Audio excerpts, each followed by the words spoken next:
15 अगस्त 1947। ये वह दिन था जब भारत का बंटवारा हुआ था। आज उस समय को बीते हुए 78 साल हो गए। अगर हम साउथ एशिया के देशों की बात करें तो भारत और पाकिस्तान दोनों ही देश बहुत इंपॉर्टेंट रखते हैं।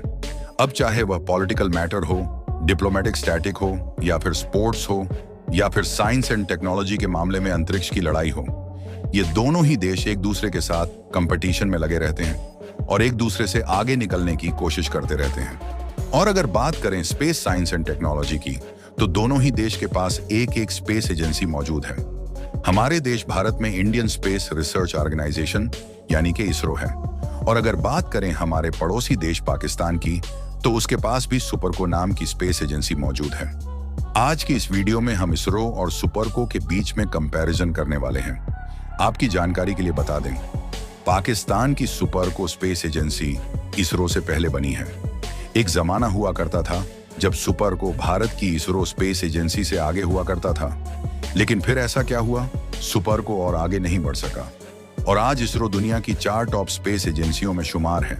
तो फिर चलिए शुरू करते हैं आज की इस नई दिलचस्प कहानी को। दोस्तों, इसरो की शुरुआत 15 अगस्त 1969 को हुई थी, जबकि पाकिस्तान की सुपरको इसरो से 8 साल पहले ही बन चुकी थी। 16 सितंबर 1961 को ISRO की शुरुआत भारत के महान वैज्ञानिक डॉक्टर विक्रम ए साराभाई की मेहनत का परिणाम है, जिन्हें भारतीय इसरो का जन्मदाता माना जाता है। 1960 के दशक की शुरुआत में डॉ विक्रम साराभाई ने महसूस किया कि भारत के विकास के लिए भारत के पास खुद की एक स्पेस एजेंसी होना बहुत जरूरी है। उन्होंने कॉन्फिडेंस से सरकार को इसके इम्पोर्टेंट के बारे में समझाया। 1962 में सरकार ने Indian National Committee for Space Research INCOSPAR की स्थापना की। डॉ साराभाई को इसका CEO बनाया गया। ये ISRO की नींव थी और भारत ने पहला रॉकेट लॉन्च किया, जिसे अमेरिका से खरीदा गया था, और इसको 21 नवंबर 1963 को केरल के एक छोटे से गांव थुम्बा से लॉन्च किया गया। इस दौरान शुरुआती रॉकेट के हिस्सों को साइकिल पर ले जाया गया था, क्योंकि उस समय भारत के पास इतने संसाधन वाहन नहीं थे। हालांकि यह रॉकेट सिर्फ हमें मौसम की जानकारी दे सकता था और कुछ नहीं, क्योंकि यह रॉकेट सिर्फ वायुमंडल की जानकारी देने के लिए बना था। उसके बाद 15 अगस्त 1969 Indian National Committee for Space research का नाम बदलकर इंडियन स्पेस रिसर्च ऑर्गेनाइजेशन कर दिया गया। जाने के इसरो कर दिया गया। इसरो द्वारा बनाया गया पहला सैटेलाइट, जिसका नाम आर्यभट्ट था, चाइना के रॉकेट की मदद से लॉन्च किया गया।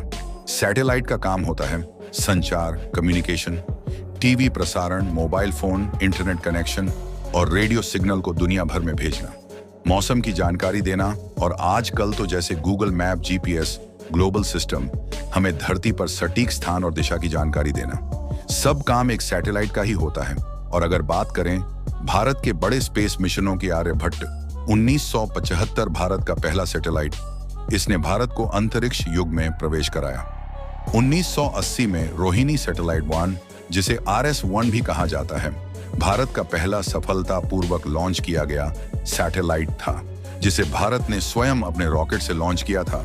फिर 2008 में भारत का पहला चंद्र मिशन, इसने चंद्रमा की सतह पर पानी की खोज की पुष्टि करके दुनिया को चौंका दिया। फिर 2013 में मंगलयान मॉम, जो पहले ही प्रयास में मंगल की कक्षा तक पहुंच गया। भारत ऐसा करने वाला दुनिया का पहला देश और एशिया का भी पहला देश बन गया। उसके बाद दोस्तों 2017 में भारत की इसरो ने वर्ल्ड रिकॉर्ड बना दिया। भारत के PSLV नाम रॉकेट ने एक साथ 104 सैटेलाइट को सफलतापूर्वक कक्षा में स्थापित किया, जो उस समय का विश्व रिकॉर्ड था। चंद्रयान 3 के बारे में तो आपने सुना ही होगा, जिसने 2023 में चंद्रमा के साउथ पोल पर सॉफ्ट लैंडिंग की। भारत ऐसा करने वाला दुनिया का पहला देश बना और चंद्रमा पर सफलतापूर्वक उतरने वाला चौथा देश। और उसके साथ ही भारत ने 2023 में आदित्य L, ये भारत का पहला सूर्य मिशन था, जिसमें भारत कामयाब हुआ। इन मिशनों ने न केवल भारत को अंतरिक्ष शक्ति के रूप में स्थापित किया है, बल्कि यह भी दिखाया है कि भारत कम लागत में बड़ी और जटिल परियोजनाएं सफलतापूर्वक पूरी कर सकता है। तो अब बात करते हैं पाकिस्तान की सुपरको स्पेस एजेंसी के इसरो से पिछड़ने का कारण क्या रहा दोस्तों। पाकिस्तान ने कभी भी स्पेस मिशन पर ध्यान दिया ही नहीं।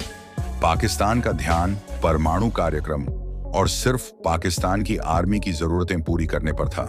पाकिस्तान ने सुपरको की फंडिंग का पैसा परमाणु बम परियोजना की ओर मोड़ दिया गया, जिससे सुपार्को का विकास रुक गया। सुपार्को को आईएसआरओ की तुलना में बहुत कम बजट मिला।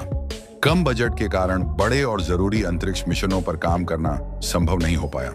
पाकिस्तान चांद और मंगल पर जाना तो दूर की बात, आज तक अपने दम पर एक सैटेलाइट तक लॉन्च नहीं कर पाया। उसके लिए भी उनको चीन की हेल्प लेनी पड़ती है। सुपरको को पाकिस्तान की आर्मी हैंडल करती है, जिसके कारण साइंस के मामले में ज्यादा काम नहीं हो पाया। और अगर बात करें दोनों एजेंसियों के बजट की, तो भारत की इसरो का बजट 1.9 बिलियन यूएस डॉलर है। भारतीय रुपए में बात करें तो लगभग 13,000 करोड़ रुपए का बजट है। और वही बात करें अगर पाकिस्तान के सुपरको के बजट की, तो उसका बजट 18.76 मिलियन डॉलर है। अगर इस बजट की बात भारतीय रुपए में करें तो लगभग यह राशि लगभग 90 करोड़ 36 लाख होती है, मतलब 100 करोड़ से भी कम। मतलब भारत के इसरो का बजट सुपार्को के बजट से लगभग 60 से 100 गुना ज्यादा है। उम्मीद है कि आपको यह जानकारी अच्छी लगी होगी। अगर अच्छी लगी हो तो वीडियो को लाइक और चैनल को सब्सक्राइब जरूर कर दो।